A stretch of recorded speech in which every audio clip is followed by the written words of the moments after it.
party. Invited everyone you knew. You would see the greatest gift would be from me. You know a crazy story about that song? That's the Golden Girls theme song. And I watched a documentary on the Golden Girls. It just happened to be on. I don't know, I'm being weird.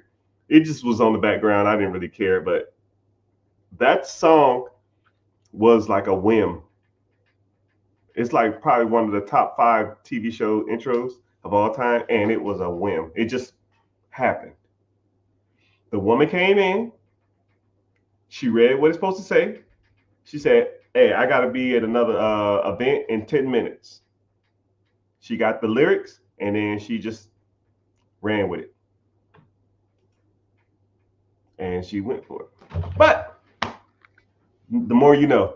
All right, subject of the day is somebody asked me what are some good starting points for investing basics, and I sat back and thought about it, and I said, man, that's a good question. So it's going to be the subject of the day, or at least the subject for the next 5-10 minutes.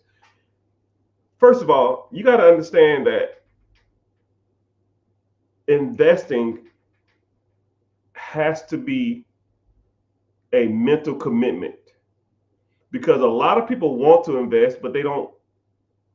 They really don't. They love the ideal of investing, but they really don't want to do it, or they don't know how to do it, or they're scared to do it. And when people are fearful and people don't know what they're doing, they get nervous and they pull their money out. You put $100, $200, $500 into a pot or a system, and you lose, $20 the first 2 days, and then you're like, yeah, fuck this, I'm out, right? But that ain't the way it should be.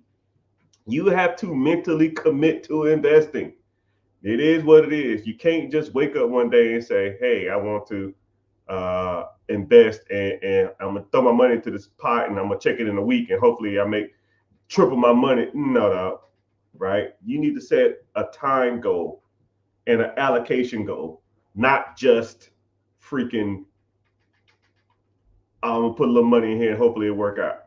It ain't like quick money. It ain't like gambling. It ain't like forex. It ain't uh, crypto or sports betting or parlaying and any of the other crap. You can't just throw money into something and hopefully it works out. It doesn't work like that. So first of all, you got to mentally commit, and then you got to allocate. Allocation is taking a certain amount of money every month and putting it into the pot, regardless of how bad things get. No matter how much you struggle, no matter how broke you are, it doesn't make a difference. I do not care what you are going through, because I promise you, whatever you think you're going through that's bad, I went through probably worse. I went through, um, dude, it was bad. Bottom of the barrel, eating bean weenies, freaking eating mystery meat, asking friends for $10, $20, $5. You know, it's bad. Homeless, broke, sleeping in my brother's closet, sleeping in my brother's car, asking my brother for money, getting into it with my family. I didn't have it.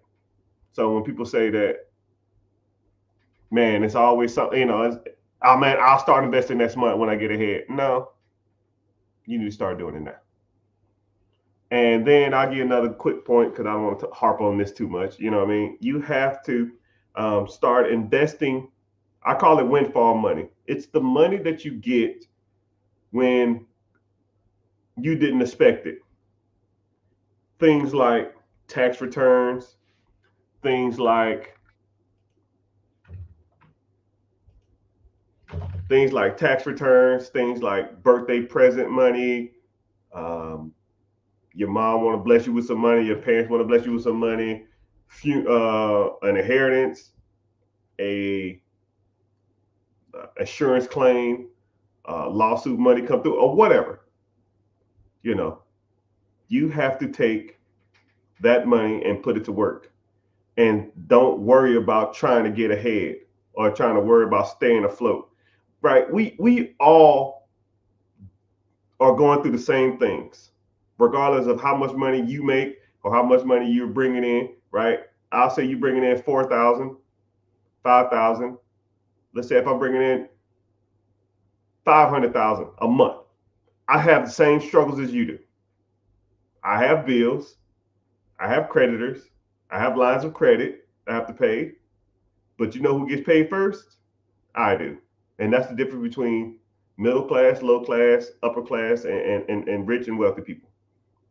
Rich people will always pay themselves first. If I got an account and let's say if I did $50,000 last month, $30,000 of it is going to investing. And then I'm paying my bills with the last 20. Or 40,000 will go to investing, the last 20 goes to bills or whatever you want to call it.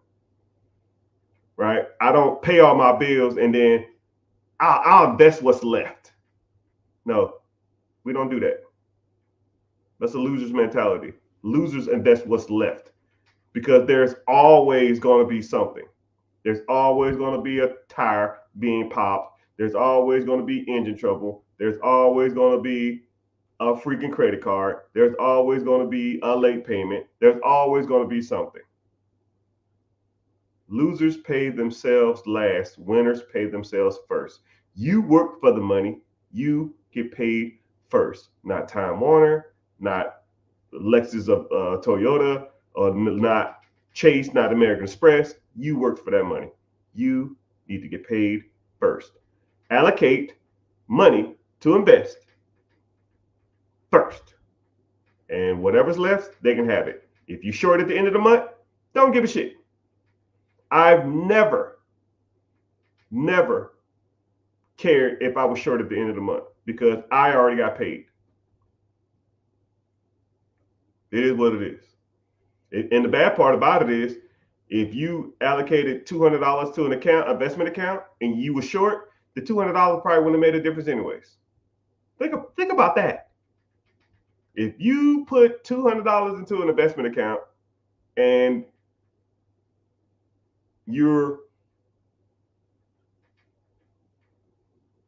$100 short or $200 short or on an electric bill, and then you ain't got no money for no food, or so it wouldn't have made a difference. It wouldn't have made a difference. But I tell you what, my investment pot is going to get bigger every month. And then when that investment pot gets a decent amount, then you take that money and you put that to work. And you constantly put your money to work. And that's, if someone said investing basics, that is investing basics 101. I mean, it's about as simple cut forward as possible. If you take money that's windfall money, or you got a side hustle, or you a babysitter, or you make cakes, or you do hair, or you do nails, or you do landscaping, or you do window tint, or you fix people's cars.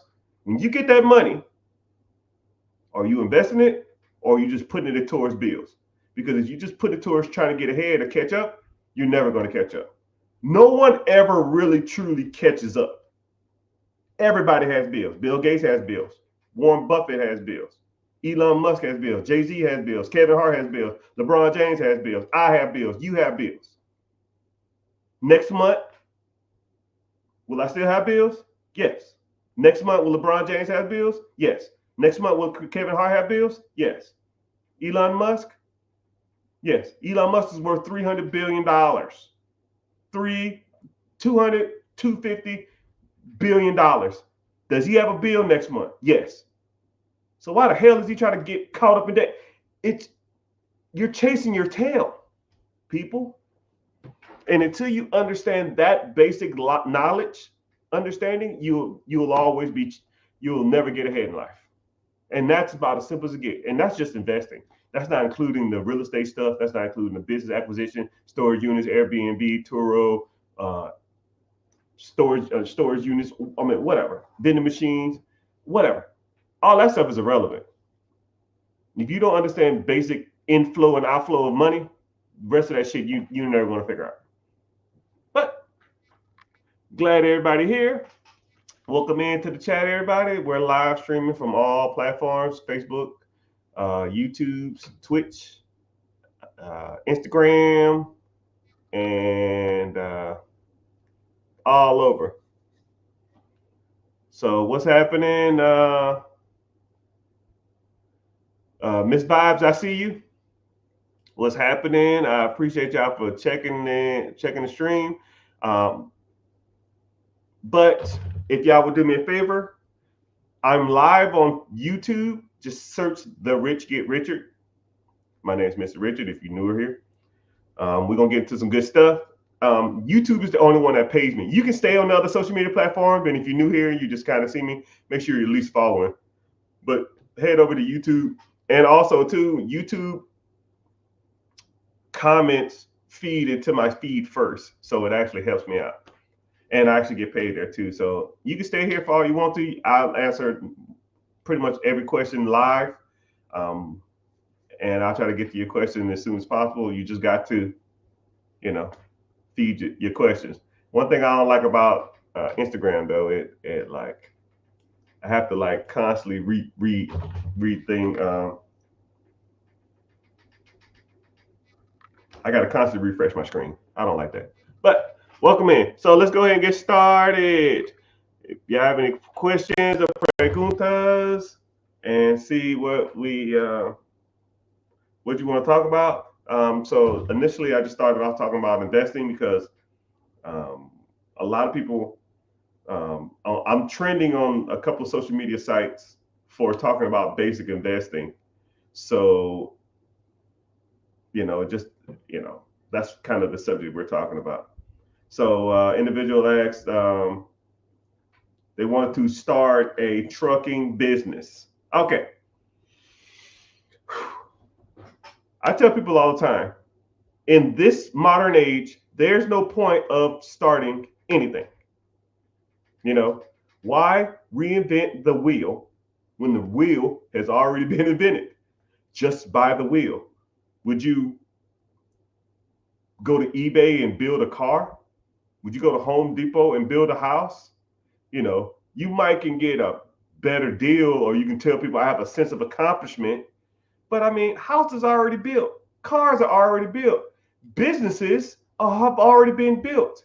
There's tons of baby boomers who are going to be retiring in the next 5, 6, 7 years.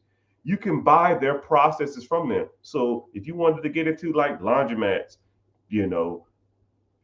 dry cleaners, you want to get into trucking, you want to get into logistics, you want to get into franchises, Dunkin' Donuts, Subways, Papa John's, who knows, whatever, right? Why buy and start an existing business when you can just buy it already up and going?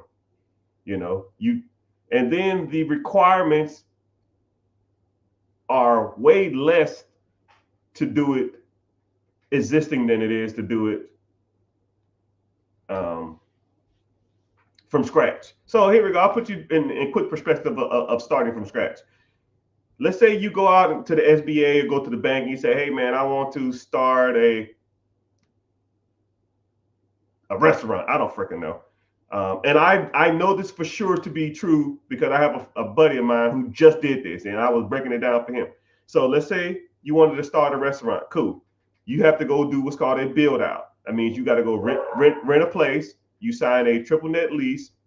So you locked in for 5 to 10 years. Then you got to do what's called a build out. You got to go in there and you got to get plans and come up with signs. You got to come up with all this other kind of crap, right? Then you got to get that approved. And that's going to take 6 to 8 months, maybe, probably damn near a year. So that build out is going to be $100,000. Okay. But let's say you got a loan for $500,000. So now that business is going to cost you $100,000 just to build out, right? And then you're going to have to, you got to get food, you got to get inventory, right? And then you got to train employees. But you got to train employees and you ain't made a damn dime. So you're doing all this other kind of stuff. You got to get inventory. You got to train the people. You got to come up with a schedule. You got to pay managers. You got to hire assistant managers. You got to come up with menu ideas. You got to come up with just all this other kind of crap, right? And let's say you borrowed $200,000 from the bank to do this, right? You're a year in, $200,000 in the hole, and you ain't made a fucking dime. Not a damn dime. But, and then what's crazy is you open up the door day one, you have what's called a burn rate, meaning that not only are you paying the current lease, you are paying for a lease off a loan that you got a year ago. So let's say if your line of credit of $200,000, say the burn rate on that bad boy, the payment on that shit is 10 grand a month or something. I don't damn know. You in the hole 10 grand a month just in credit cards or a line of credit, not including the current bills on the business. So now you have employees, you still got more inventory, you got staff, whatever. Right? So now let's say that burn rate is another $10,000. So you're a negative $20,000 a month and you ain't made a freaking dime. Okay? Not a dime. Negative $200,000 in the hole, and then you're losing 40, $10,000, $20,000, $40,000 a month. So you got a damn sale. Let's say the average meal is, I don't know, $10. You got a 28% food cost. You got a 12% employee cost. That's 40%. And that's not even including taxes. I'll give you another 10% in taxes. So you sell everything, that's $5 out the door. So $5 comes in. So, basic math, if your burn rate is $20,000 a month divided by $5,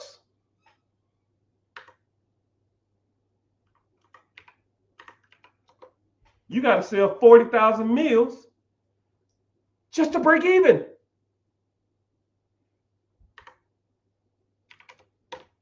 So you need 133 customers just to break even. I ain't talked about marketing. And then you got to get your name out there. And if nobody knows about you, you're screwed. But let's just say there's a business for sale. Same concept that you wanted to come up with. Maybe it's 5-10 minutes down the road, 30 minutes down the road. Who cares? Same concept as whatever you wanted to do. Because I promise you, there's not a business for sale or idea you can come up with that's not a business for sale somewhere in your area. I promise you. Whatever idea you have in your head, there's an older person who's turning 60, 65 that had the same idea 40 years ago. And he already did it. He or she already did it. You can just buy their process. Now let's say that same business is down the street for sale for $500,000. Well, Mr. Richard, I was only going to spend $200,000. Why would I spend $500,000 when I can spend $200,000? Shut up and listen. Now let's say that business is $500,000, and let's say that business is bringing in $200,000 to your pocket. Okay. The requirement from the government states that you need to bring in that you only need 10% down to purchase this business. And if you get some seller financing, you only got to put 5% down. So as little as $25,000. So let's say, for example, they didn't do seller financing. I'll be realistic. So now you got to come up with $50,000. You put $50,000 down. You buy the existing business. You owe the government $450,000. $450,000 over 10 years. Your payment, simple math, $450 over 10 years, probably somewhere in the range of 50 grand, 45, 50 grand. But the business brings in $200,000. You bring in 200, you pay the SBA, Small Business Administration, they're 50. Now you have 150 left. You put $50,000 down, which was 10%. So now you pay back that $50,000 line of credit. Let's say if you borrowed it from your auntie, you borrowed it from your uncle, you borrowed it from your 401k, you borrowed it from a friend, you borrowed it from the bank. You paid them back in the first 6 months. And you still have $100,000 left of cash flow. So let me get this straight. Year one, I bought a business. I put $50,000 down. It was $500,000. I owe $450 to the SBA or the government. My payment is $50,000. It makes $200,000. I pay $50 to the bank or the government. I pay $50 back to my line of credit. I borrow from myself, or borrow from a friend, or borrow from a crackhead uncle, whoever, and I still make $100,000 first year. So you can spend a whole year building out a business to lose $20,000, $30,000 a month, or you can buy a business, put a tenth down, make money day one. The government's happy because you're continuing that service in the community. The line of credit that you borrowed, the $50,000 or whoever you borrowed that from, they're happy. They got their money back. You're happy because you're going to make $100,000 a year from a process that you just bought. And, everybody's winning. And the person that you bought it from is happy because they got their money and now they can go and retire. Win, win, win, win, win. All I do is win. And that's how the game works, people. At least when it comes to business acquisitions. But if you wanted to learn more about this, I got to give a shameless plug. I do apologize. If you want to learn more about this, I have a webinar this weekend. This Wednesday at 9 p.m. EST. Links in the bio. It's called Be Your Own Boss. Sign up. I don't sell your information. If you want to come to it and just learn a new way to think outside of the box that you've been conditioned to your whole life, because you have been led astray, my friend. You've been taught your whole life to go out, do good in school, get a job, go to college, get married, buy a house, have kids. And none of that shit is financially growing. None of it works. You've been led astray. You've been chasing the rabbit down the hole for 10, 15, 20 years probably, and it ain't worked out for you. You're learning your information from people who are broke. Teachers, broke. Your parents, broke. Grandparents, if you had a blessing to meet them, probably broke. Your freaking neighbors, broke. Your friends, broke. Your college professors, broke. Your co-workers, broke. Your damn boss, broke. Broke mentally and broke financially. Because they think that they're getting ahead and they think they got some power in the world because they're telling everybody what to do, making an extra $2 an hour. It's trash. Trash. You got to learn from people like me who teaching you the real deal, Holyfield. You have to teach. I have to teach you investing. And I call it the 4 pillars. First of all, we got to work on your personal credit, right? You can't be going out here be trying to get $1 million loans with a 400 credit score.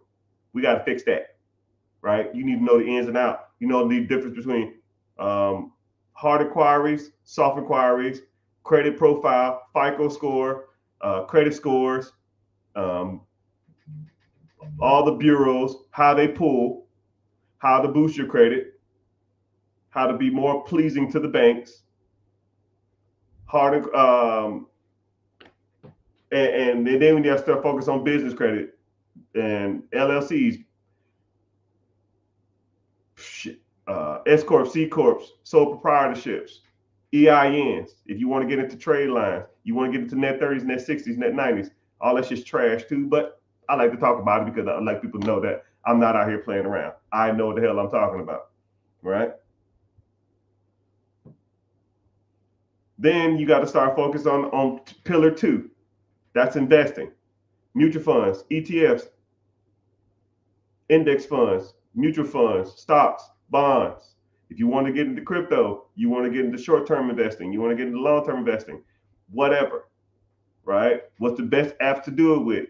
What's the easiest way to do it, right? I need more money. We got to start teaching you about trimming the fat, because a lot of people have a lot of fat in their bank account, a lot of it. Because if you sign up for a one-on-one or a coaching program or something, first thing I'm gonna do, yeah, bro, let me see the fat. Oh man, I don't have a lot of bills. I don't have a lot of bullshit. Let me see. Netflix, Hulu, Disney Plus, Carvana. I mean, not Carvana. Lyft, Uber Eats. Dude, what the fuck, man?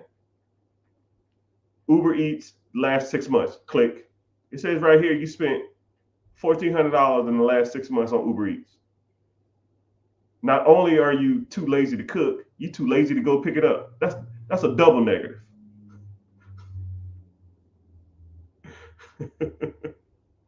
come on, man.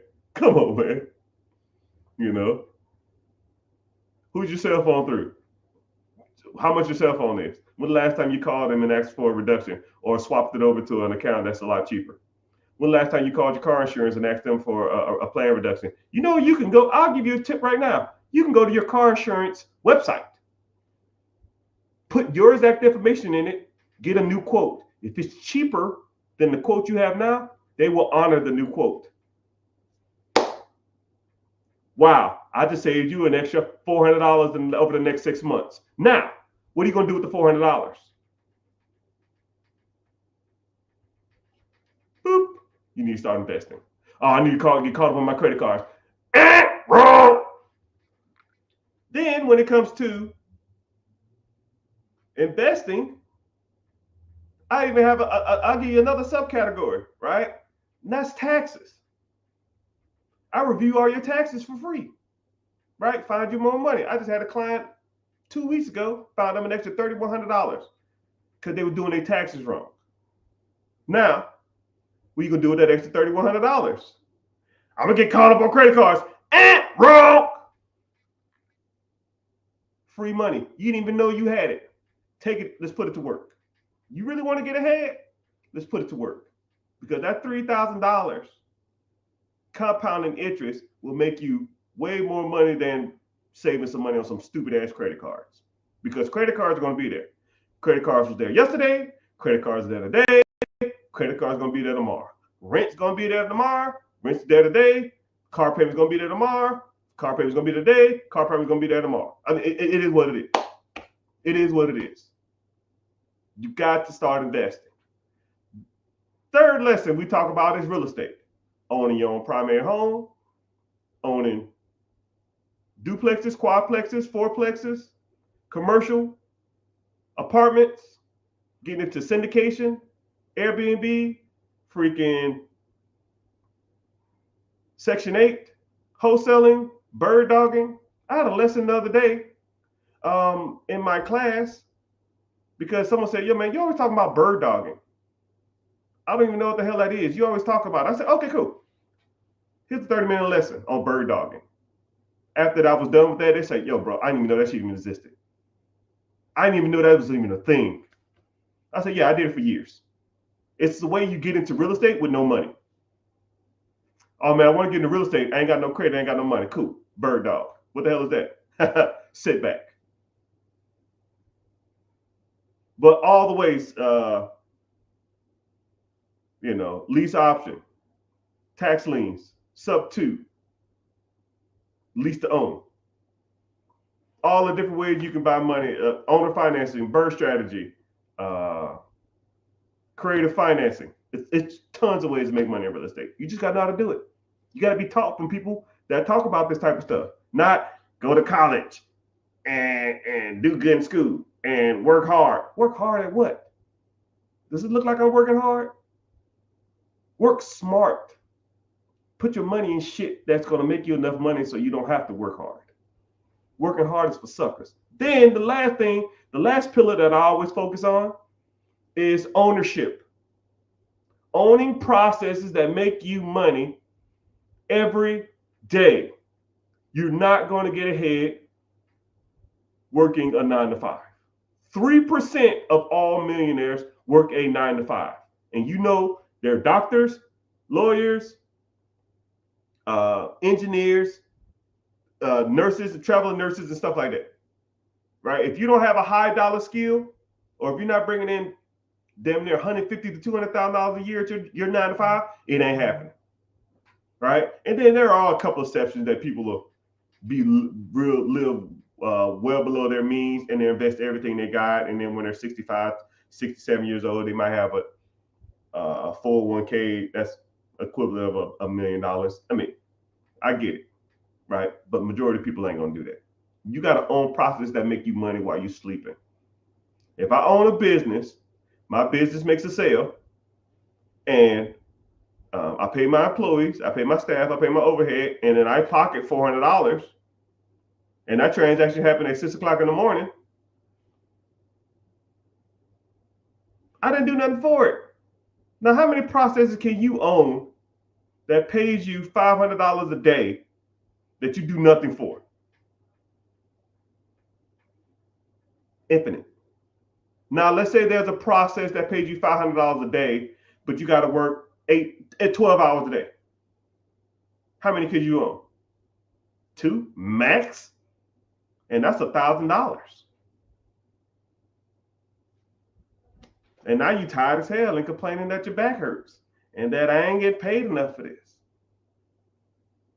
But if you own a system that pays you $100, $200 a day that you do nothing for, you wake up, you check your account, you might call your team, wish them some luck, you might pay a little money here and there, say here's a gift card, thanks for your hard work, and go about your business. You got to know how to find those systems. Businesses, laundromats, storage units, Airbnbs, vending machines, whatever. You got to learn about those systems, and nobody is going to show you in your circle. Your teachers, your college professors, your friends, if you got roommates, your co-workers, your family, your mom, your pops, your brothers, your sisters, your kids, right? I'm not trying to be an asshole, but they don't know what they're talking about. I listen to people talk for 3 minutes when it comes to money, and I almost just like, I don't even want to hear it no more. You don't know what you're talking about, right? I started my financial journey in 2008. I bought my first piece of real estate, and I listened to every financial book or read every financial book in the library. Every one. 107 books, and I'll never forget it. I read a book a day, which was rough, but I didn't know. I had no fucking clue, but I know I wasn't going broke again. And I tell you what, the things that I learned from all those books, and I've been applying them all through the years, and I know what works and I know what don't. Right now, I don't know, 6 figures a month, easily. Right? Some months I do better, some months I do worse, but I don't care. And then all that money comes in, and I reinvest it, because that's the game. Pay myself first. I just gave you that lesson. But if you're interested in this type of stuff, you like talking about money, you like talking about different ways on how money works, you done with the rat race, you tired of the 9 to 5, right? My last push, and then we'll get to some questions. Click the link in the bio, join the free class. It's called Be Your Own Boss, right? I don't sell your information. If you come through, you listen, you hang out for a little bit, ask me a couple questions, and if you want to move forward, we move forward. If you don't, you never have to hear from me again. I don't care. I was fine before you, and I'll be fine after you. I don't care. I just got tired of people for years asking me, yo, man, do you have like a program or something where you can sit back and teach people? And cool, I'll walk you through that process. I'll show you what I have to offer if you're interested, and if you are, right? But you get a lecture before we even start, right? I'll break down a lot of this financial stuff before we even start. So, yeah. So let's go ahead and get started. Somebody says, I want to own a laundromat or a dry cleaner that is absentee, but what if my manager quits? What is your fail safe? Okay, good question. What if your manager quits? Generally, management in a laundromat, McDonald's, Dunkin' Donuts, Subway don't give a shit. Management typically are older people for the most part. Older people generally have families. For them, people just don't up and quit for a reason. They just, you know what, y'all, I'm done. Peace. Um, it's it's 12 o'clock on Friday. Today's my last day. I'm out. Because if they do that, they're gonna call you and say, "Hey, man, I got a referral here for John Smith. How was he?" Well, he was a good worker, but he just quit on me one day. I don't know if he's gonna do that with you. He just left, and they're gonna ask him about that in the job interview. And they say, "Yo, man, why'd you just quit? You told him on Friday at 12 o'clock that you're gonna leave, and then you just left. Why'd you do that? Are you gonna do that with us? Now we're not gonna hire you." So more than likely, if a person is older and a person has more responsibility, they're not going to just leave you high and dry. First of all, they have an obligation to probably their family, right? A spouse, man or female, male or female, and or their kids. So more than likely, they're going to give you the respect and give you a cushion before they quit. And if they just leave, right, more than likely, you're going to have other people working there. So you can either do two things. One, if a manager ups and leaves randomly, just I leave, right? Which is kind of weird, but more likely they're not. Every job I've ever been to or every place I've ever worked at has the guy or the girl who's probably the best worker around. I want you to think about your job. There's a guy or a girl that hey man, who's the hardest worker in this place? You already know. When I was in the military, you already knew the guy or the girl. They was the go-to. They did everything. They always worked hard. They never talked bad about anybody. They just went there, worked, left, right? And they worked their ass off. We all know those people. First of all, more than likely, they was already doing managerial roles anyways, or they was already the assistant manager. Boom. Congratulations, young man or young woman. You're the manager now.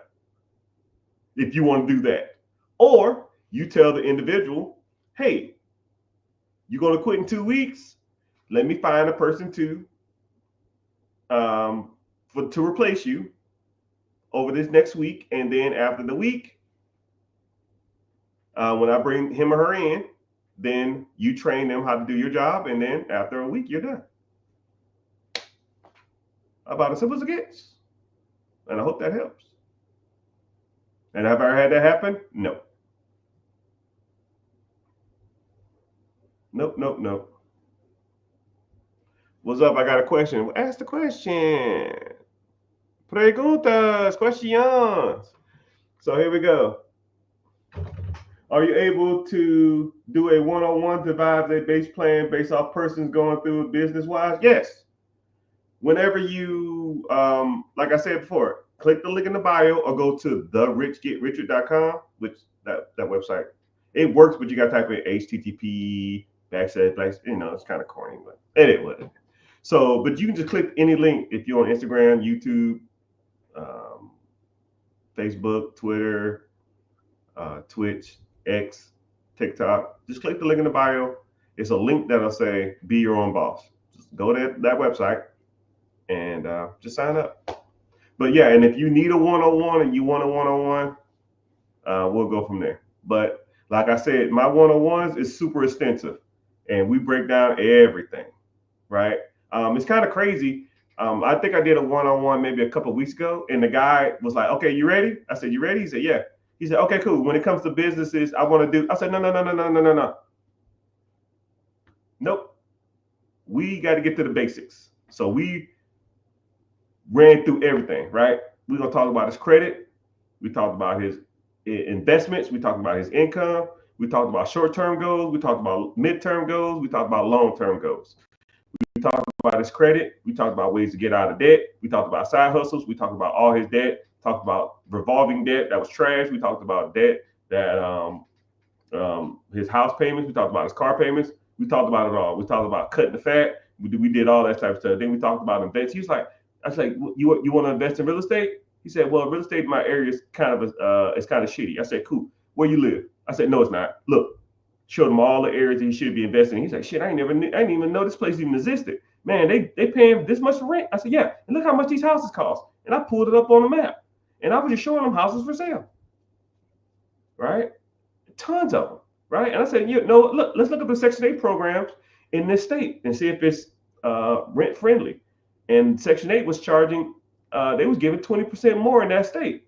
So if he saw a property that he could buy for $700 a month, and the rent was $1,500 a month, but the Section 8 was paying $1,750, you're making $950 a month. That's almost $12,000 a year of one property.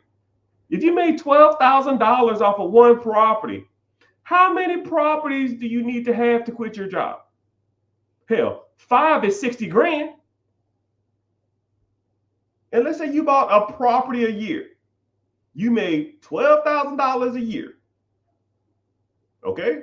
In profit. 12,000 year one, buy another property. $24,000 year two, buy a property. $36,000 year three, buy a property. $48,000 year four, buy a property. 60 grand year five, quit your fucking job. Golly. People act like it's rocket science. And then about 2.5 hours in, then we start talking about businesses. Because people want to talk about business, but you need to get the basics first. You know what I mean? But yeah, that's 101 in a nutshell.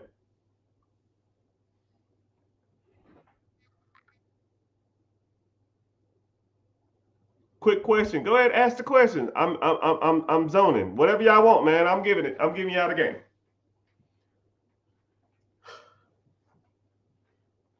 Someone said, I came across your page and you never wear designer, but you wearing Tom Fords today. I mean, it is what it is, man. Right? Just because I don't flaunt my wealth doesn't mean I don't have wealth. Okay? Let's get it twisted. Just because you don't see the money don't mean I ain't got it, right? And then one thing about it too is my sister okay, if y'all know what the Real is, my sister owns a consignment store, almost like the Real, and sometimes she'll get a lot of like name brand clothes, and sometimes they'll be sitting for a while, and then they'll just be ready to move units. And a lot of the stuff that I get, it'll just be like consignment stuff. They'll be like, "Oh man, these Tom Fords, I think they was like $400. They was on her website for $100. I think the guy wanted like $50 for it, and she takes 50. You know, she had them for sale for 100. The person gets 50, and she gets 50. She gets half of whatever she takes or whatever she sells it for. And then I said, yo, you know, how long they been sitting? She said, oh, these been sitting a while. I said, what's the consignment fee? She said $50. I said, yo, I'll give you $50. I'll take it off your hand. And she was like, yo, give me 60. I was like, hey, I always be hustling, right? Right. I don't expect a handout from anybody, right? So yeah, but yeah, if you ever see me with designer stuff on, more than likely that's where I got it from. But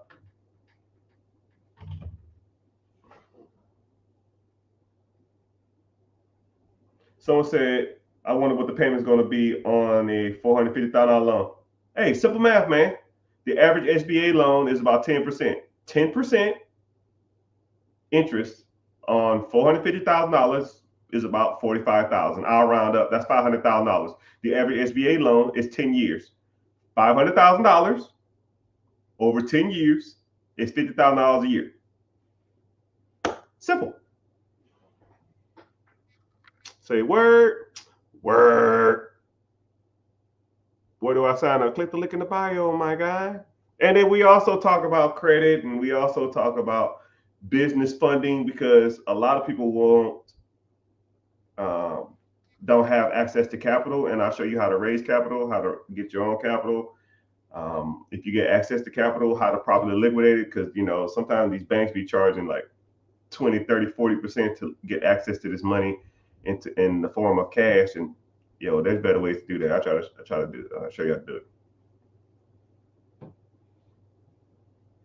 Do you think private A investments like Energy X is long-term investments? I don't even know what Energy X is.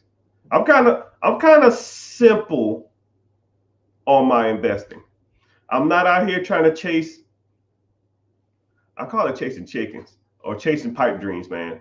Oh man, I'll give you a great example. It was about when I started making a decent amount of money. I started getting into like some crazy investments. That's where I learned a lot of my hard knocks.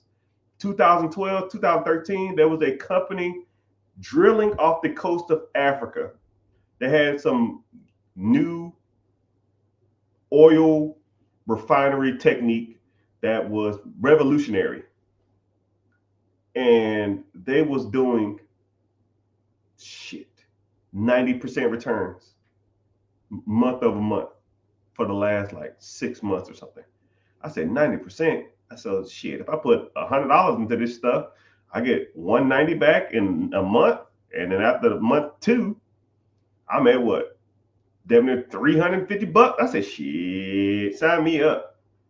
Bro, I forgot what I put in, like 15 grand or something. And that 15 grand turned into almost $90,000 in the first, I want to say like 13 months.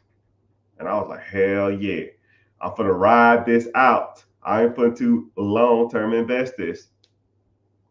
And, before I knew it, my $90,000, dude, it happened so fast. It comically was probably over the next 2, maybe 3 months.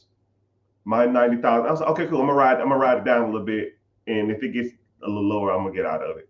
It got down to almost like $45,000 to $50,000, and I was like, yo, I'm done. Right? I still made 4 times the money.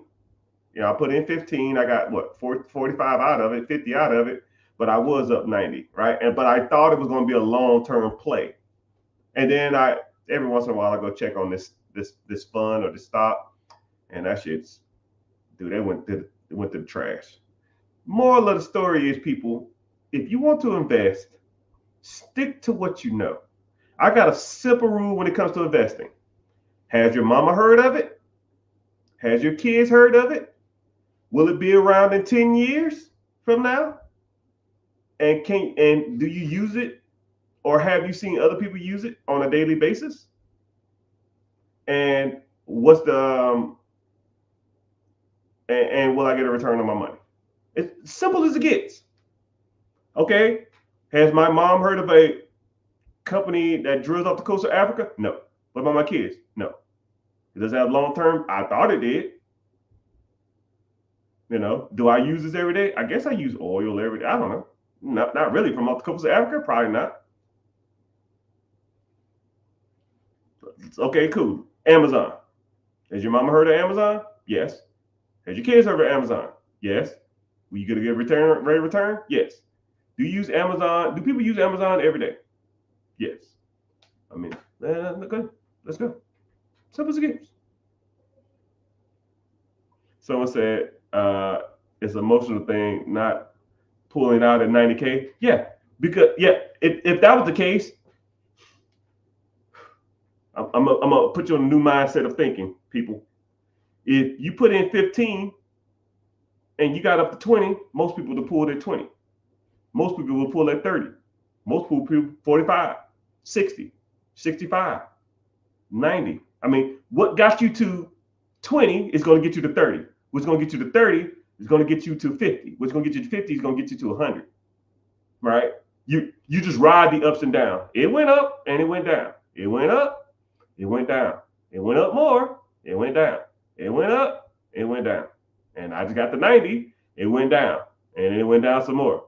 Then it went down some more. And I was like, okay, cool, it's gonna go back up. And it's gonna go down some more. It's like, and then it says an emotional thing. No, none of this is emotional. I don't take anything financial personal. None of it. If I put my money into a fund, I lose all 10. Too bad, so sad, never do it again. Learn from your mistakes, press on. right? And I always see people that'll do that too. Man, I was up and man, I don't give a shit what you was. What we gonna do today? Do you have the money now? No, cool. Don't care. What we gonna do today? Let's focus on that. Right? Someone said, what is the best industry to buy in New York City? There's a lot. It's comically, there's a lot. New York City is kind of one of those weird places, you know. But if you can make it there, I guess you can make it anywhere. I had a client that was in New York City. No, not New York City. I think there was in New York City, and they was looking at a business to buy in New York City. We found them like 4 of them, comically, in about 15 minutes, and dry cleaners, laundromats, moving services, sub shop, sandwich shop, bodegas, corner stores. I mean, all of that stuff, man. There's tons. You're at the mercy of the market. If you go look at what's for sale in New York City now, you can go back in 6 months from now and it'd be something totally different. Just like if you're looking for a specific car to buy, you go in 6 months and it'll be a whole different car. You go look for a house, you look in 6 months from now, it'll be a whole bunch of different houses. So it just depends. It really just depends on what you want to get into and what you want to, what's your risk tolerance and stuff like that. Somebody said, I want to buy a plasma center. Actually, I seen one for sale. There was actually, those things are more prevalent than you think.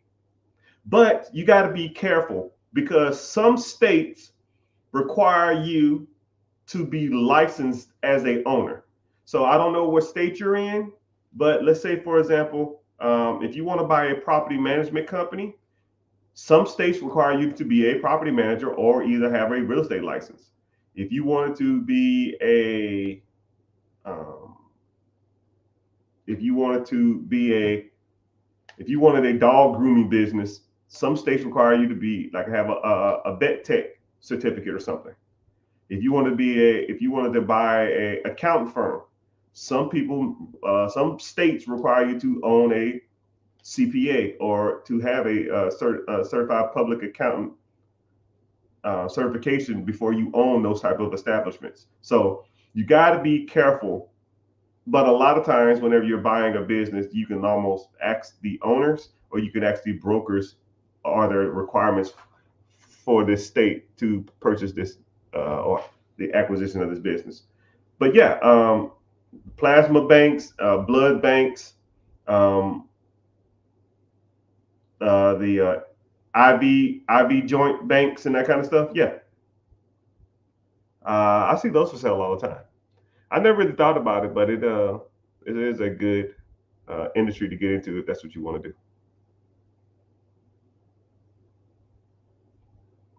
So let's get to the question. Preguntas. Yesterday we had a good lecture. Yeah, yesterday that bird dog stuff, man. We talked about being a bird dog, which a lot of people don't even know that even exists. So yeah, in class we talked about being a bird dog, and yeah, people got value from it.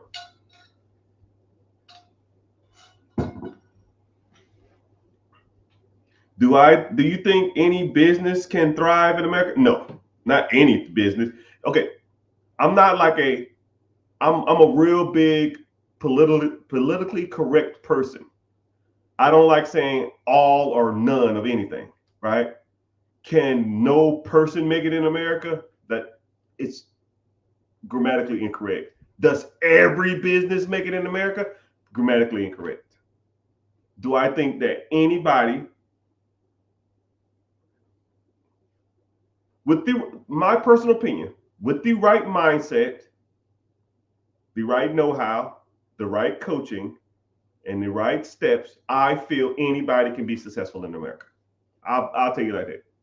Anybody who comes through me, I feel like I could get you right. You just have to implement. You have to put in the work, right? I could tell you how to make millions and millions and millions of dollars if you just take the information and be like, yo, that was dope. No, come up with a plan. Like if we coached or you was in the program or I worked with you, I'm gonna give you plays. Every time we meet, I'm gonna give you 3 or 4 different plays, right? And all you're doing is like double dutch, right? Airbnb, nope. Syndication, nope. Airbnb, nope. Sub 2, nope. Section 8, nope. Buy your first rental property in a rent-friendly area. Yeah, I like that one. And that's all you do. You got to get into it, right? You can't sit back and do this all day and double dutch. You gotta hop your ass in eventually. You can't just sit there and, oh man, this is good information to learn. No, you got to do it, right? Will you be scared? Yes. Is it nervous? Yes. Are you tapping into something that you've never done before? Yes. But you will get a little rush, and it's kind of like a little adrenaline that'll come. And once you do that, you do it a couple times, it's almost like, dude, what the hell was I waiting on?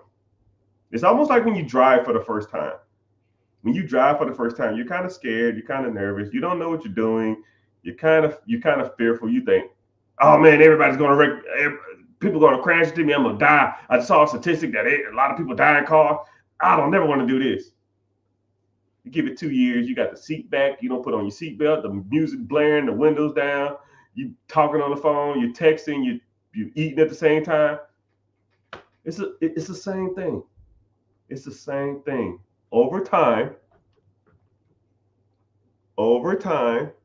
when you do some of this stuff, it will just come natural, and you will just easily just start looking for the easiest, fastest way to do it. If you buy one rental property, you can buy two. You buy two, you buy four. And you buy four, you buy 8. And then you buy 8, you can buy 16. And then after that, now you're looking for package deals, right? Or what they're called, portfolio deals, right? Those are the best ways to scale too, man. You know, you got a old investor who has, I don't know, 30, 40, 50 properties. Shit, why buy a whole bunch of single family homes, one a month, when you can buy 50 in the damn portfolio? Cool. How much are all these properties worth? I had them appraised at $2 million. Okay, well, what you want for them? Give me 1.6. Okay, well, 20% of 1.6 is 320. You put 320 down, you got $400,000 worth of equity. You pretty much get your money back as soon as you sign the shit. But that's how you scale. And then the rent will pay for your down payment. I mean, let's be real, people. Let's be real, people. But commercial break, y'all. Like I said, I give you 15 minutes worth of game, and you got to listen to me solicit for 15 seconds. 15 for 15, right?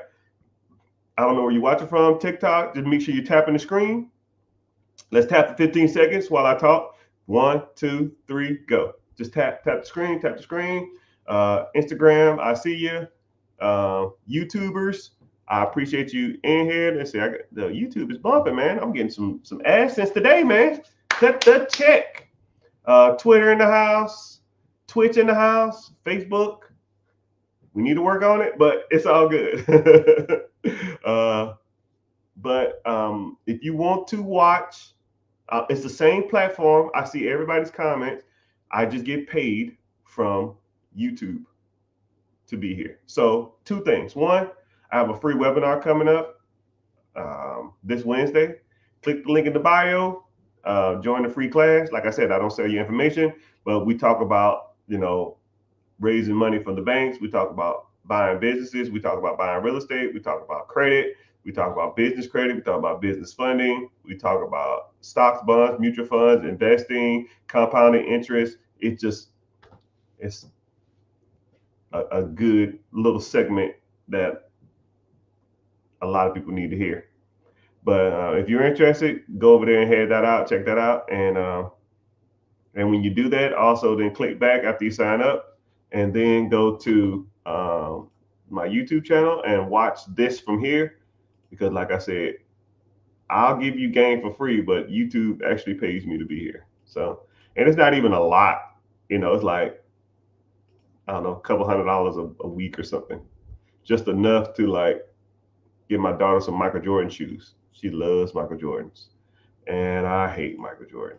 You know what I mean? But it is what it is. I hope I never meet that dude. But it's all gravy. It's all gravy. Why is Bitcoin considered the new gold? I don't know about that, Playboy. I don't know about that one, Playboy.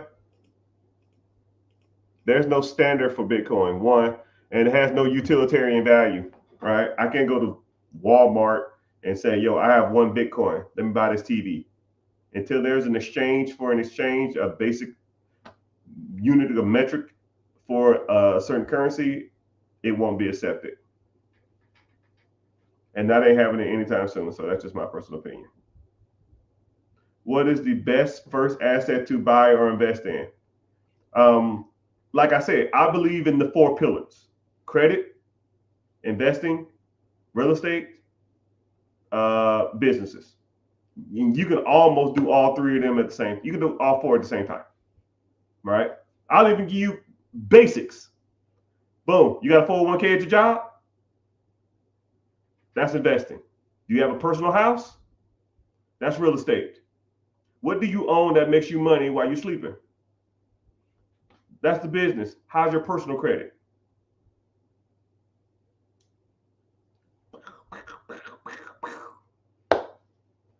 You should be tackling all 3 of those or all 4 of those damn near every day of your life. Every day of your life. And the more you do it, the bigger the scale you get, right? You start off with a $200 credit card to build your credit, and then you work your way up to a $500 credit card. Then you work your way up to a $1,000 credit card. And then you work your way up to a $10,000 credit card. And then you start getting into the platinums and the black cards and the gold cards and the centurion cards, right? It ain't like fishing. You don't go out to a boat. You don't get on a boat and throw out a fucking hook and catch a marlin after 30 minutes of fishing. It ain't happening. You're not gonna catch a 2,000-pound fish after doing something for 30 minutes. No, it's steps to this, right? Investing. Do you have a 401k at your job? Cool. How much do they match? Cool. How much do you contribute every month? Nothing? Wow, that's free money. Well, Mr. Richard, there's tax ramifications. Shut your ass up with that shit. Are you investing? They're gonna match your money. Well, Mr. Richard, the corporations use your 401ks. I don't give a shit what they use. They're giving you free money. And you complaining that a rich corporation is using you as a tax benefit? How about you complain that they make a dollar off the dime they give you? Complain about that. If you want to fucking complain about something, complain about how you give 40 hours, 50 hours, 60 hours a week to their ass, and they don't give a fuck about you. They'll fire your ass tomorrow. Right? You saw that article about that woman that worked at Wells Fargo? She was dead at her cubicle for 3 days before somebody noticed her. You think they give a damn about you? People be worried about the wrong shit. Man, did you see the Kamala Harris speech? Did you see the Trump speech? That shit ain't making me no fucking money. I don't give a shit who's in office. I didn't care who the last president was. I didn't care about the president before that. And I damn sure didn't care about the last president before that. How rich is this motherfucker gonna make me? Oh, none? Fuck that. Don't care. Not a shit about a politics. I don't give a shit about a boss. I don't give a shit about a coworker. How much money is that shit making you? If it's none, piss off. It's just crazy, man. Y'all focus on the wrong shit. Y'all focus on the wrong shit. And I hate to be angry and I hate to be disgruntled. And I just keeping it real, people. I'm keeping it real. Keeping it real, sometimes people don't like it. And if you don't like it, maybe it ain't for you. But I'll tell you what, if it makes me $1, I care about it. And if it don't make me any money or takes money out of my pocket, it can piss off. I don't devote my energy to shit that takes money out of my pocket. Don't care. Don't care. Did you see the debate last night? How about a debate? I got a debate for you. What's a better ETF? QQQ, VL, or SPY? I don't know what that is, but you can tell me what they were talking about in the damn debate that you watched for 3.5 hours. I got a debate for you. What'd you name your LLC? Let's debate about that. Oh, I ain't got time. Okay, cool. I got you. Okay, cool. I got you. And then you know what I do? I follow your page and I put default on all your shit. When people in the comment section of a Instagram, I got a couple million followers, and sometimes I get petty as fuck.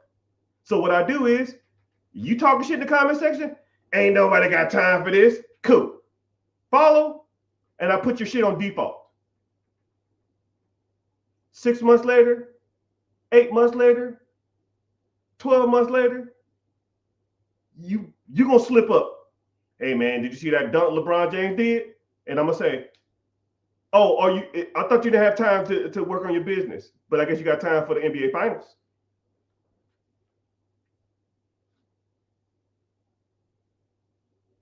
Block. I'm that guy. I'm that guy.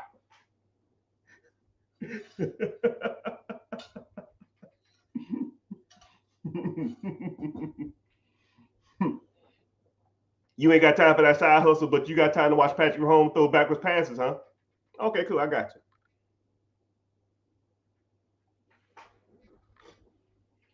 But if you invest in 25% credit cards, why not pay them off? Brother, we all have debt. Let's say you have a 25% credit card, okay? Let's do a simple, basic math lesson. This is about as simple as it gets when it comes to people talking about, I should pay off my debt. Cool, I got you. Let's do simple math. If you put, let's say I'm gonna get my calculator out, right?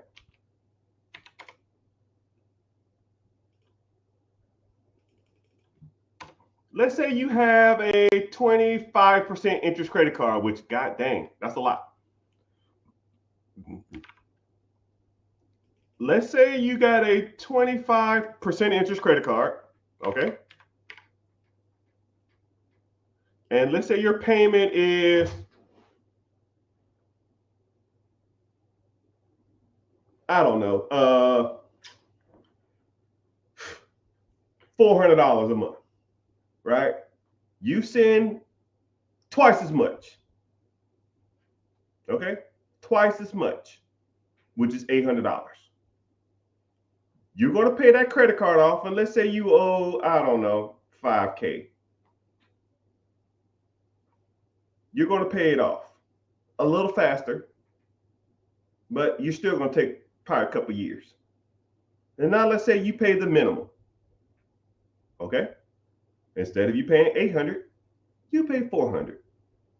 And now you take the $400 and you invest it in an account, okay?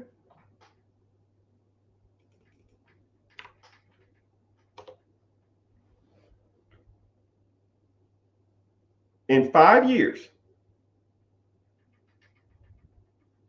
that account, the extra $400 you put into that system,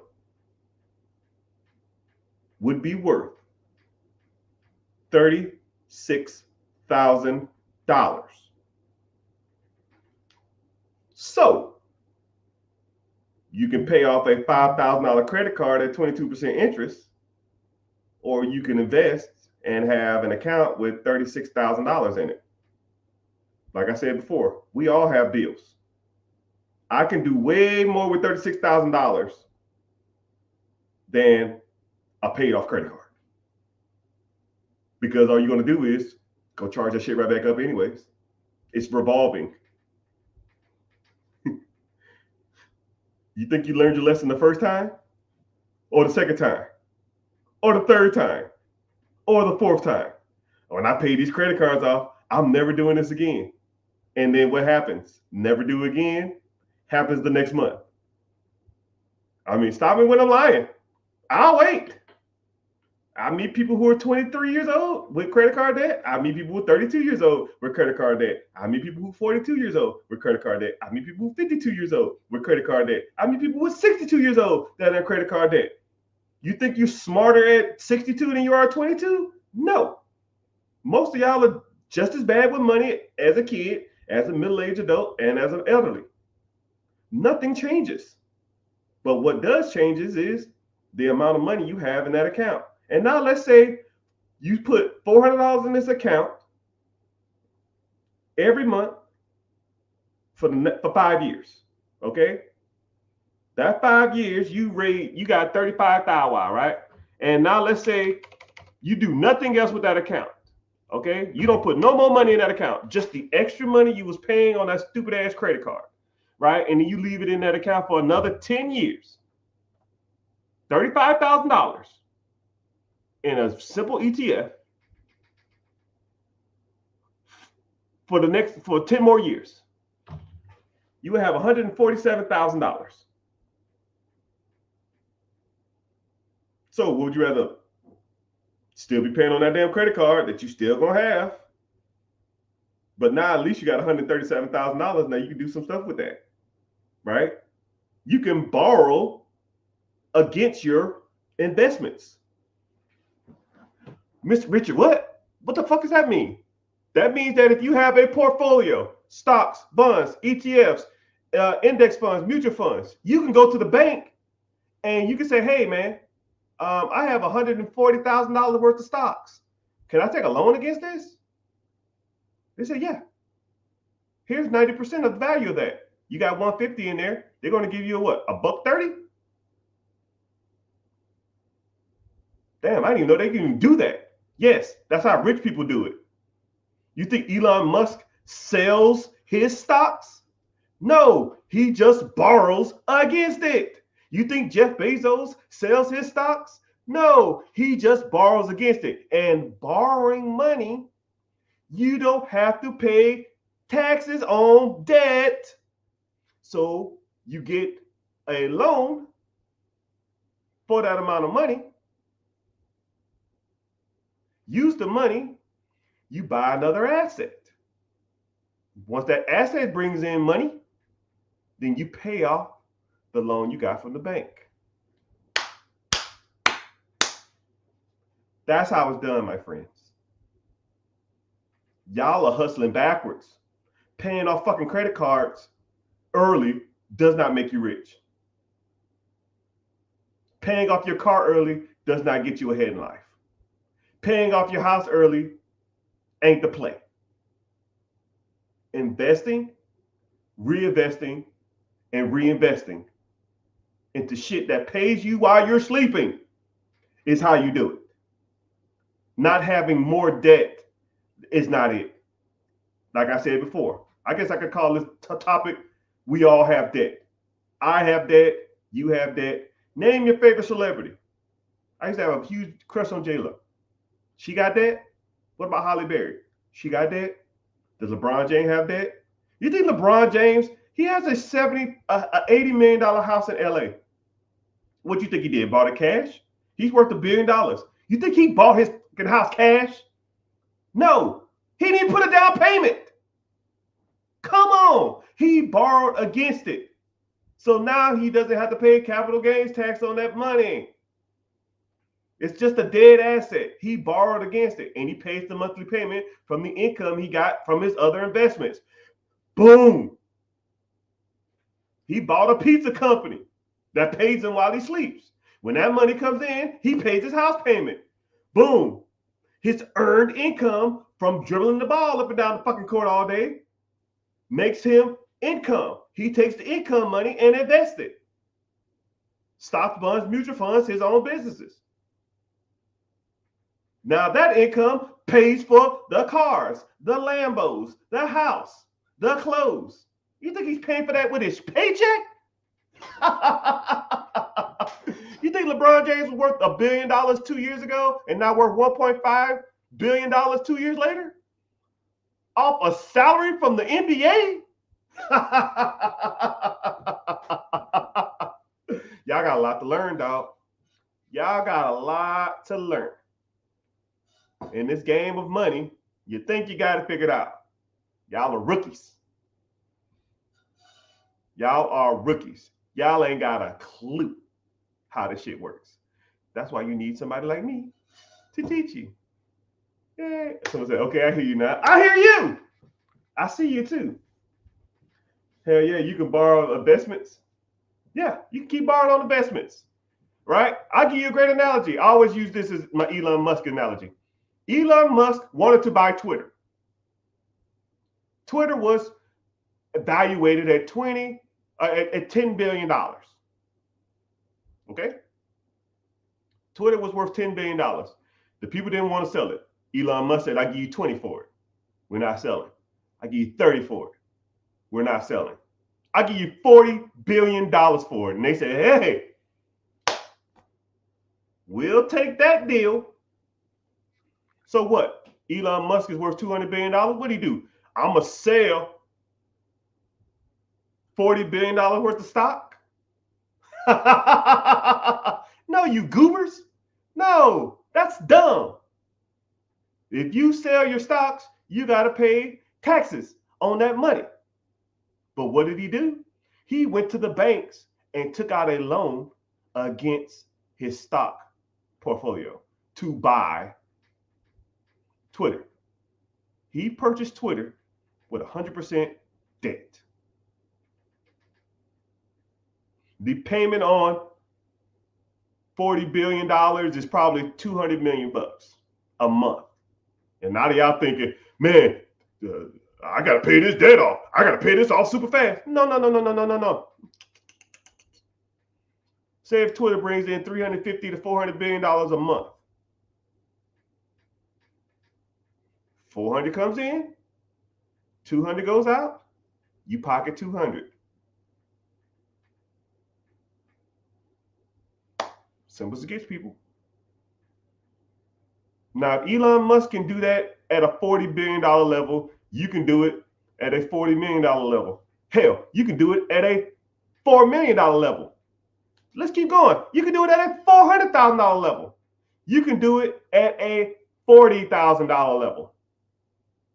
Let's say if you have stocks or 401k, and let's say you have $60,000 in that account.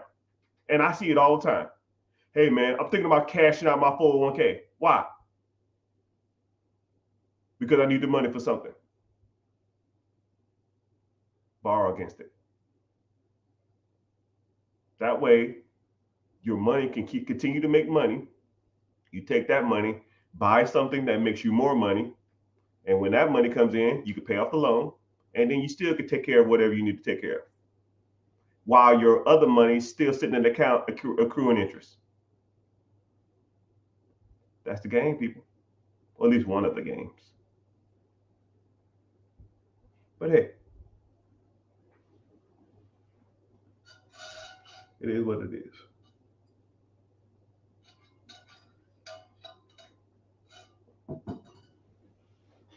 Michael Jordan, he said, someone said Michael Jordan put them on all the game. I don't idolize celebrities, first of all.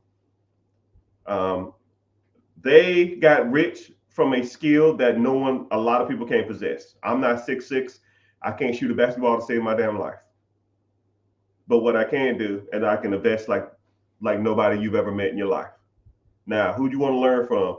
You know, when us as minorities, I don't know if you're white or black or Hispanic or Asian, I don't know. I don't give a shit, right? But one thing I hate about minorities is we idolize celebrities, right? I think there was an Invest Fest or something recently, and all the guest speakers was celebrities, right? I can't fucking act. I can't public speak really good. I can't dunk a basketball. I can't throw a football. I can't tell jokes. Why the hell am I listening to Steve Harvey as a financial guru? He made his millions telling jokes. 50 Cent made his millions selling albums. Kevin Hart made his millions telling jokes. Jay-Z, he sells albums. I can't fucking rap. Nicki Minaj, why do we idolize these people when it comes to financial literacy? Show me the guy who started with nothing and built multi-million dollars worth of businesses in real estate. I'll learn from him because I can do that. Oh, right here. I'll learn from him. I can't learn shit from Dwayne The Rock Johnson. Why the hell am I going to a public speaking event and watching Dwayne Rock Johnson talk? I'm not fucking 6'4", 300 pounds solid. Can't do it. I can't be a wrestler. I'm not that big. I'm not that athletic.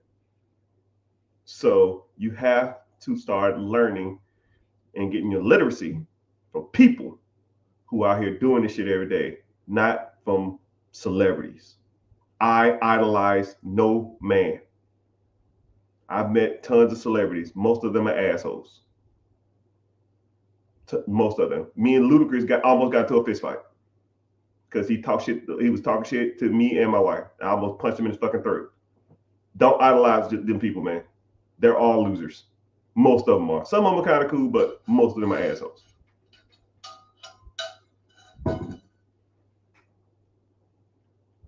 Baby mama be getting. No, I don't want to hear that shit. Someone said baby mama be getting in the way. I don't want to hear that. Nobody gets in your way. Not your mama, not your baby mama. Like, dude. I love my wife, but when it comes to the money thing, she just lets me handle it. She can guide me or assist me on certain things, but I don't do that. Right? I'm out here studying. I'm out here in the streets. I'm out here learning. Your baby mother or your mom or your friend or your neighbor or your boss can't tell you shit. You out here, it's your money. JG Wentworth. You do with it whatever you want, right? If it fails, they're not going to be there to help you get up. But if it hits, they're going to have their hand out. About as simple as it gets, my guy. About as simple as it gets, my guy.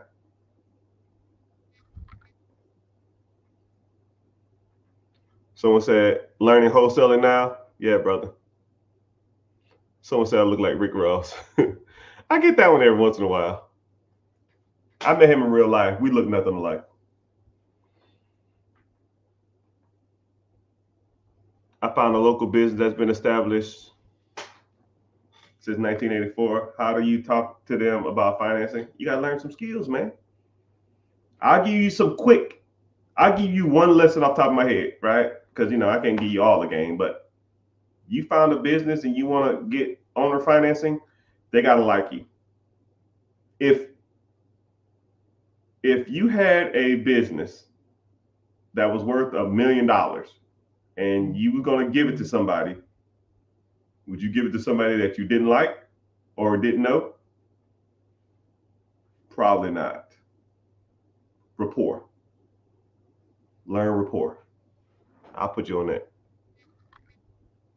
Someone says you was in the military. Did you get 100%? 100% P and T. I don't know what P and T is.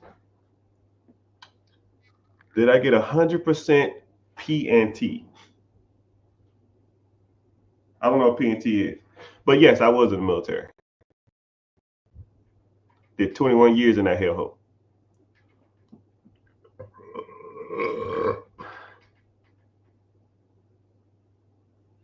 What's the best websites or the best apps to look for real estate?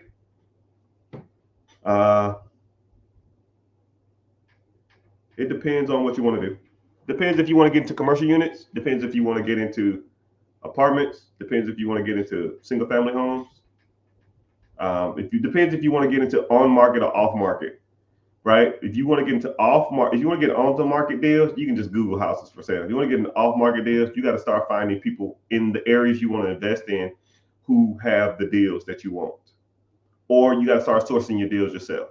Once you start making decent money in real estate, then you have to start sourcing your deals yourself. Once you start sourcing your deals yourself, then you're pretty much writing your own checks.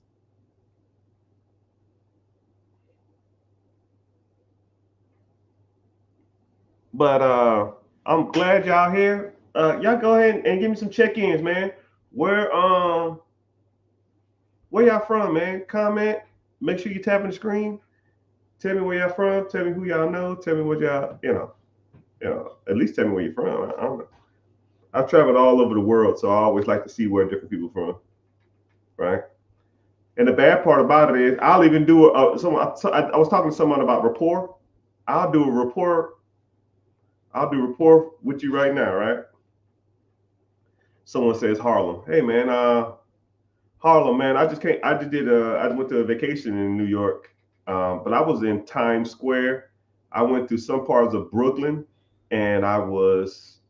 I didn't ride the subway, but I really wanted to ride the subway, but I heard it's nasty and it's kind of weird. So I guess next time I go, I'll do that. Um, but how is Harlem? Is Harlem like majority black, or is it becoming like gentrified, or is a lot of white people there, or is it how is it? Down by Virginia Beach. You know what's crazy about Virginia Beach? Virginia Beach is one of the best kept secrets when it comes to beaches because it has not a lot of tourists, but it has a lot of locals and stuff like that. Oh, so avoid the subways. You see what I just did, people? I'm having a conversation with somebody about the subway in New York City and Harlem. I went on vacation there and I barely remember any of that stuff. Like it's just about communication, conveying a message, right? If I had 100K to put into real estate or in business right now, shit, brother, you rich and don't even know it. You are rich and don't even know it.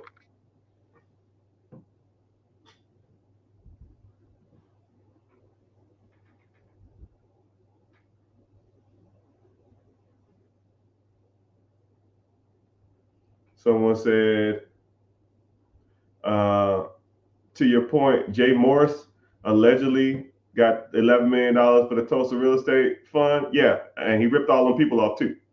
Ain't built shit.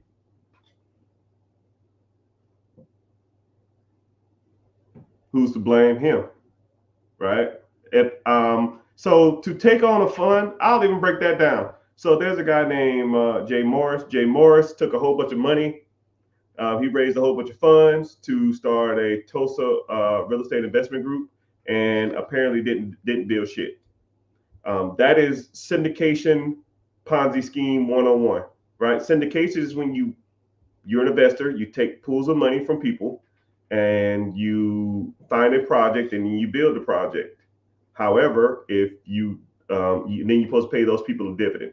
But if you raise $11 million and then the money never goes to anything, but you have to sign a clause saying that you are investing and you invest at your own risk, and if you lose your money, you lose your money. So in theory, if you did a syndication deal, you can almost essentially raise all this capital in the world and then just tell people it didn't work out, and then they're just on the hook.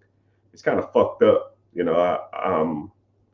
I'm not a huge fan of that shit, right? If I'm gonna take on someone's money and take on someone's investments, but please believe we build some shit, right?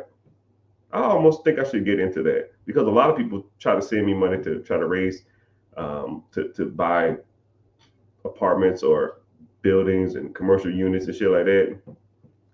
I don't want to touch anybody's money, but yeah. Moral of the story is that a lot of these gurus out here think they know what they're talking about. They be on some bullshit.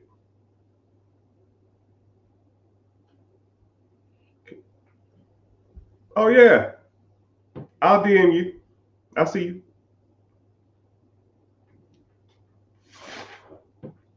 So what we got? Preguntas, questions. Someone said, "I have $100,000 cash." You got $100,000 cash. You rich and don't even know it. Kansas City, you are rich and don't even know it, my boy. But you almost so one thing that if you had $100,000 to invest, you almost got to determine what you want to invest in because there's pros and cons to real estate. There's pros and cons to owning your own business, and to get started in the real estate is probably a little easier and a little faster, but There's tax benefits. There's capital gains benefits. Um, there's a lot of benefits to real estate. I'm not gonna name them all. I named them in my head, but I didn't. I was like, yeah, I'm not saying all the shit. But to buy in a business, you get a lot of cash flow back, but then you have a cash flow problem. Then you have to pay taxes and capital gains on that too. So they have their pros and cons. I think that's why I try to explain to people what the pros and cons are of having both of them. Right? But there's a free class coming up. Click the link in the bio, join the free class, and we can go from there. No, what I'm saying is that $3,100 pay off instead of investing first. Devin, or I try not to say anybody's names on lives, but I'll say your name. You're not gonna tell me that paying off a credit card is more beneficial than starting investing. You're never going to convince me that. If you pay down a $3,000, $5,000, $10,000 credit card, it is revolving debt. You pay it off, and then you will be right back in debt a year later, and then you're going to be paying it off again. You're chasing your own tail, man. A lot of people think they're smarter than like, dude, you're overthinking it too. And then you're losing out on the years. You're losing out on the years. I have it in the calculator right here. Let's say if you put $35,000 in an account in a simple ETF, if you started investing and you did it for 10 years, that would make you $140,000. But let's say you waited 3 years, it would be 89,000. So you lose out on making $54,000 because you waited 3 years to pay off a damn credit card. A $5,000 credit card cost you $54,000. It doesn't make sense, sir. I'm not trying to be a butthole. Would you rather have a paid off credit card or an extra $56,000? Your choice. Man, I ain't got no debt. Fuck that debt. We all got debt. This house is debt. I got cars that are debt. My kids are debt. Right? They take money out of my pocket every month. What, I'm going to pay that off? I'm going to pay off the house? No. You take the money that you can afford to go to zero. You put it in the pot. You let it grow. You borrow against it, or you use it to buy something that makes money, real estate or a business or something of that nature. And then that money's going to come in. You save that up, and then you buy more shit. That makes you more money. And then when you're bringing in 40, 30, 60, 70, 80,000, $100,000 a month, you ain't got to worry about no damn credit cards. You know how much my credit card bills are? Dude, I got like 70 grand worth of credit card debt from running all my businesses and real estate and stuff like that. You think I give a damn what my credit card payments are? You think I'm trying to pay them off? I don't care. You talking about a $3,000, $5,000 credit card, man? No, that's trash. Invest. Take the money from your investment and buy something that makes money. If I bring in $100K next month, you think I give a damn about a credit card bill? No. Come on, man. Think bigger.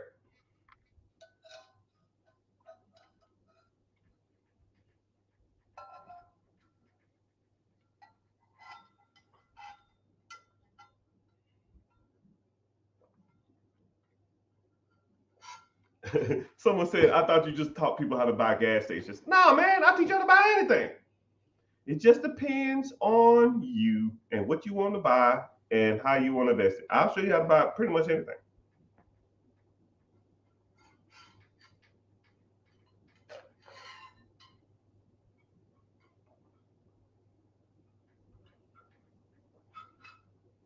Someone said, if I knew about ETFs at 18, I ain't even gonna read the rest.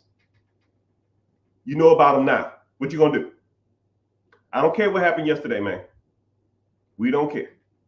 I'm here to tell you right now, we don't care. You didn't know about ETFs at 18. You didn't know about real estate at 18. You didn't know about buying business at 18. You didn't know about credit at 18. You didn't know about investment at 18. But you know about them now. What you want to do? Because 5 years from now, you can say the same shit about now. Man, I wish I'd have did something. 5 years from that, man, I really need to get started. 10 years from now, man, I know all this game, but I got to put it to work. Dude, you're just saying words, man.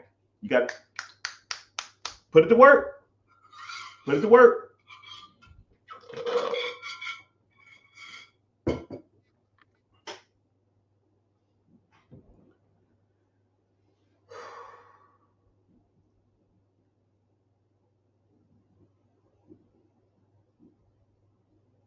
But thank y'all for hanging out. Appreciate y'all being here. Ask the questions. We cooking, man. We got a lot of people in this chat. More than I thought was going to be here. But, it is what it is. I said I was training online. Might as well, you know what I mean? So, yeah. Oh, man. My butt hurts. Someone said never meet your heroes. Yeah, man. Yeah, because the one time you do meet them,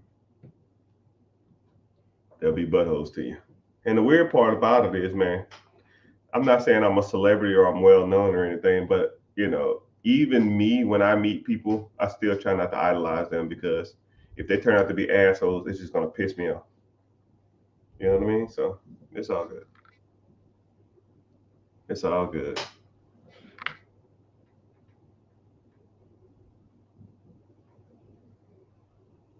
Ohio in the house. Nashville in the house.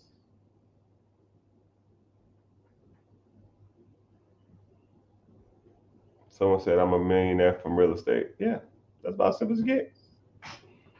You're a millionaire in real estate, and you probably got thousands of dollars worth of debt. It's funny that people look at debt as almost like a crutch.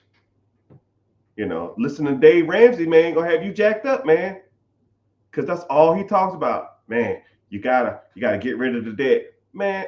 The debt, make more money. Like, think about it like this. I'll even give you a super easy scenario. Let's say you had, I'll give you a hypothetical situation, $20,000 worth of credit card debt. And let's say you make $5,000 a month. You got $20,000 worth of credit card debt. You make $5,000 a month. Is that a bad problem to have? You're damn right it is. Let's say, okay, boom, I'm gonna double your income. Now you make $10,000 a month. Is $20,000 credit card bad to have? Yep. Cool. Double it again. You make $20,000 a month and you have $20,000 worth of credit card debt. Is that a bad problem to have? It's getting better. Cool. Double it again. You got $20,000 worth of credit card. Now you make $40,000 a month. Do you care about a $40,000 damn debt when you make $40,000 a month? Probably not. Moral of the story: make more money. Stop focusing on your debt. We all have debt. Rich people focus on making more money. Poor people in the middle class focus on paying off debt. They will sit in that rat race trap for life. And then as soon as they get out of debt, they hop right back into that shit. It's like a mouse stuck in a glue trap, and he gnarled his damn foot off just to hop right back in that shit. People pay off 30, 40, 50, $60,000 cars to turn around and buy another 40, 50, 60, $70,000 car. People rack up $30,000, $3,000, $4,000, $5,000 worth of debt just to turn around, get their income taxes, pay the shit off, just to rack up another $2,000, $3,000, $4,000 debt. It makes no sense to me. Why the hell are y'all buying 40, 50, 60, $70,000 cars? Why the hell are you racking up credit card debt every freaking month? And then say, oh, I got to pay this off. And then you start a little side hustle. You start a little side business. You get some taxes. You get an inheritance. You get some birthday money. And then you turn around and you take the money that you worked for to get ahead just to pay the fucking card off, or to pay the car off just to buy another one. I had one person tell me once, yo, I'm so used to having car payments, even though my car is pretty much new. As soon as I pay it off, I'm gonna go get another one. In their head, that makes sense. I said, you have a 4-year-old car. You bought it brand new, which was a mistake. Brand new, it's trash. You lost half the value. You paid it off early. You paid it off in 4 years. Your car has 35,000 miles. Your car payment was $600 a month. You paid on it $1,000, which is another mistake. You could take that $400 and invest it. But you paid off the car early. So now, boom, you have an extra $1,000 a month with a paid off car that has 32,000 miles on it. What you finna do? I'm finna go out and buy another car. Why? Because I can just get a newer model of the same one I got. Well, why? Because I'm so used to paying car payments that I feel weird not paying one. That is the dumbest I've ever heard in my life. And then 2-3 months later, I see that individual. And then the bad part with the same car, just a different color. Same freaking car, different color. They went from like a 2016 to a 2020. And then the bad part about it is it wasn't even like the upgraded year. You know how they take like 5-6 years with the same car? She got the car as soon as it came out, 6 years later, or 4 years later, same car. One of my old coworkers in the military.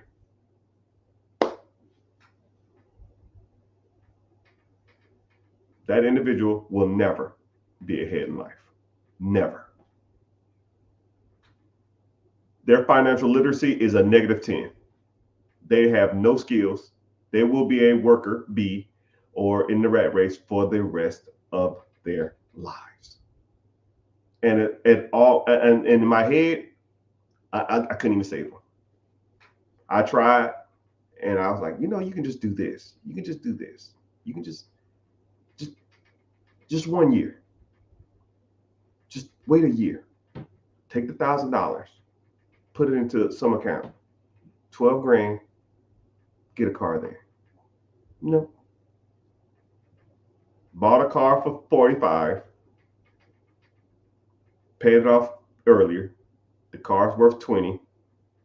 Trade in the car. They gave them like 16 towards another $45,000 car that they're gonna pay off early. I don't get it. I don't get it. People do that wrong. People don't know what they're talking about. People don't know what they're doing. People think they're good with money, but they are not. I'll say hi. And I want you to, I'm talking literally to you.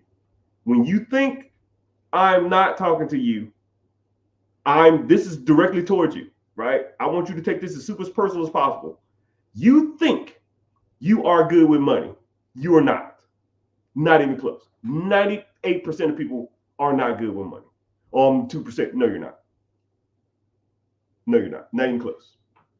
The 2% of the people are people like me and people I associate with, and people that when I go to the country clubs, or I go to the golf course, or I go to the tennis matches, or I go to the concerts and go VIP, and I'm hanging out in the lodge with whoever, celebrities and stuff like that. Those are the 2%. You're not even close. You're not even in the ballpark, people. Right? And I'm not trying to offend you, and I'm not trying to make you mad, and I'm not trying to make you upset. You aren't that guy. I am. And I talk to people all the time for more than 3, 4, 5 minutes, and I know they're not it. You have bad spending habits. You don't understand debt. You don't understand real estate. You don't understand credit. You don't understand debt leveraging. You don't understand debt servicing. You don't even get credit cards right. You don't even buy cars right. Hell, let's say if you really wanted to buy a car, did you buy it in your business name?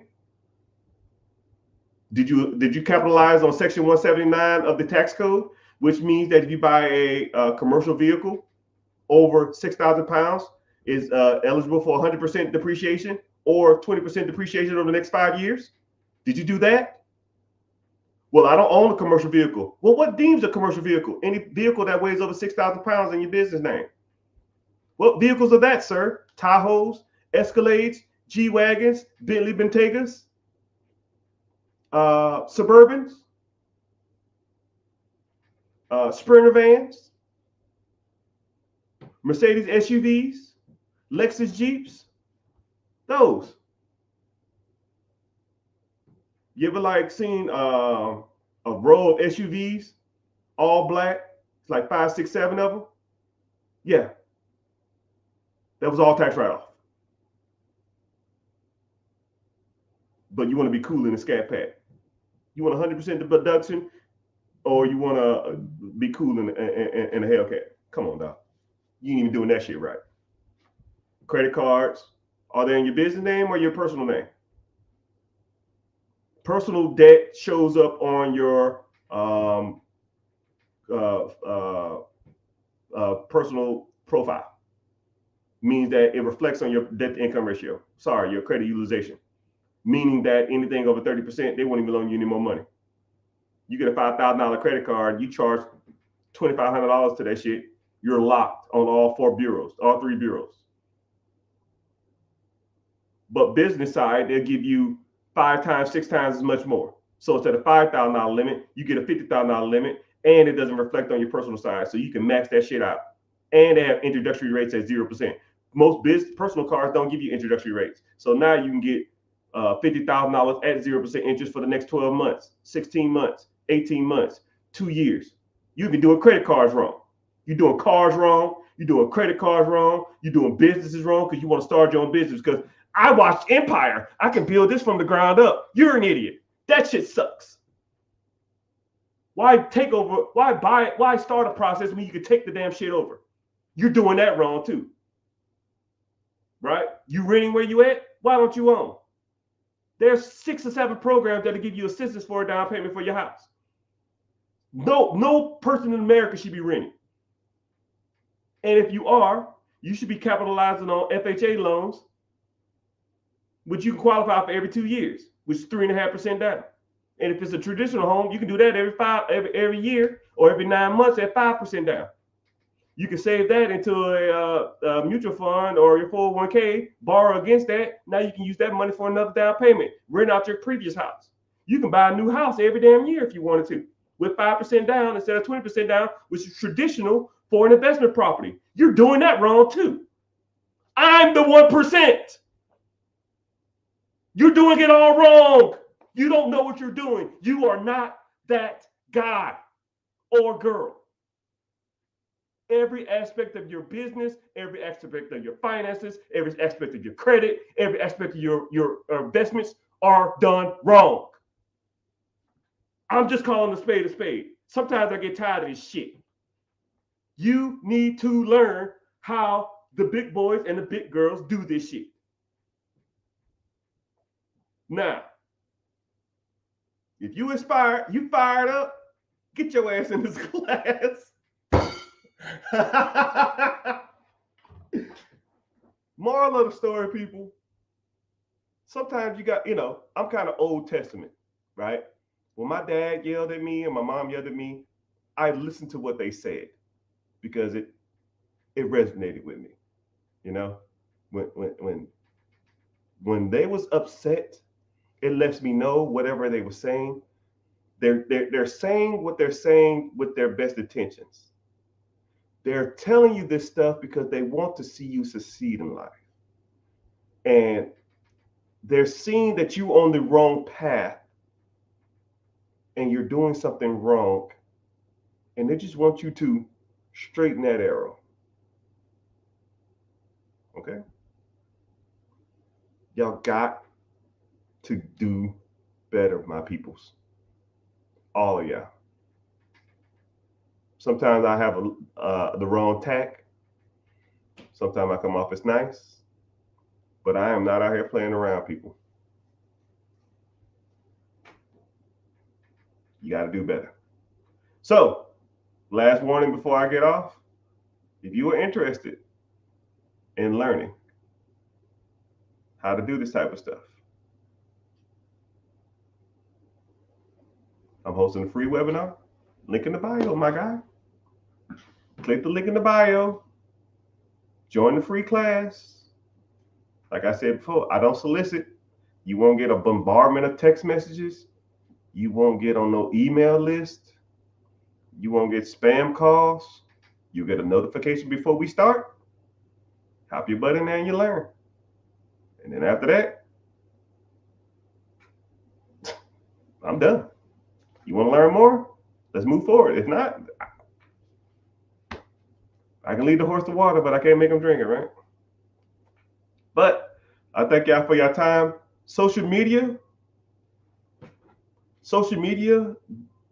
gets mad if you exceed 2 hours. So I might hop back on because I'm kind of in a talking mood.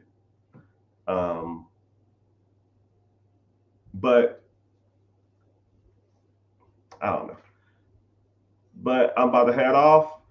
But join the free class. If you have any questions, preguntas, shoot me a text message. I'll try to get to it, but like I said, I'll probably get a couple, maybe 200 text messages a day, and it's just a lot. And I answer all my text messages myself. So if you get a message, it's from me, like, because I'm sitting there watching some show or something, and I just do DMs while I'm doing it. But thank y'all for being here. All my friends all over social media. Man, it's bumping in here. I appreciate y'all for being here.